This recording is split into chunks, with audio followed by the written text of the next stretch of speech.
مجھے یاد ہے ابھی پچھلے رمضان سے پہلے کی بات ہے کہ ہمارے علاقے میں ایک خاتون تھی، ایسی بھی آج موجود ہیں الحمدللہ۔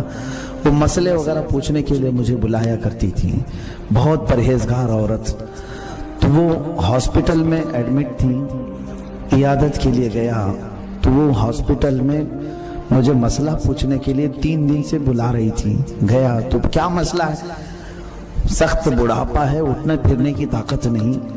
وہ مجھ سے یہ مسئلہ پوچھتی ہے کہ ہاسپٹل میں نماز پڑھنے کے صحیح انتظامات نہیں، کیا میں اپنے بیڈ پر سو کر کے نماز پڑھ سکتی ہوں؟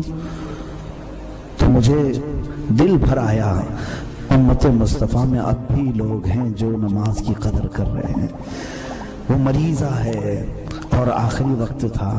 میں نے کہا اماں جان میں طریقہ بتاتا ہوں کس طرح پڑھنا چاہیے، آپ اٹھ پھر نہیں سکتے، سیدھے لیٹ جاؤ، قبلے کی طرف پیر ہو، پیر قبلے کی طرف، چہرہ تھوڑا سا اٹھا ہوا ہو، تکیہ تھوڑا اونچا رکھ لو اور کعبے کی طرف یوں تمہارا چہرہ ہو جائے گا، اور اس کے بعد ہاتھ اٹھتے ہیں تو اٹھا کر کے باندھ لو، نہیں اٹھتے ہیں تو آنکھوں سے اشارہ کر لو اور اللہ اکبر کہو اور پڑھتے رہو، اشارے سے رکوع کرو، اشارے سے سجدہ کرو۔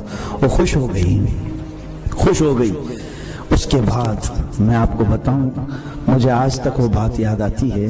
چند ہی دنوں کے بعد انتقال ہوا، رمضان کے جمعہ کو انتقال ہوا۔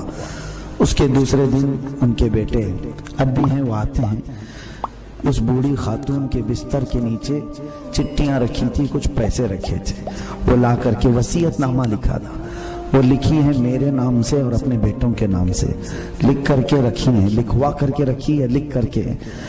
تو میں نے دیکھا تو اس میں یہ لکھا کہ میری زندگی میں کوئی نماز قضا نہیں، بیماری کے عالم میں 17 نمازیں قضا ہوئی ہیں، اور ہر نماز کے فدیے کی رقم میں نے چٹی میں باندھ کر کے رکھی، یہ مفتی صاحب کو پہنچا دینا کہ کسی غریب کو دے دے اور میری نمازوں کا فدیہ ہو جائے۔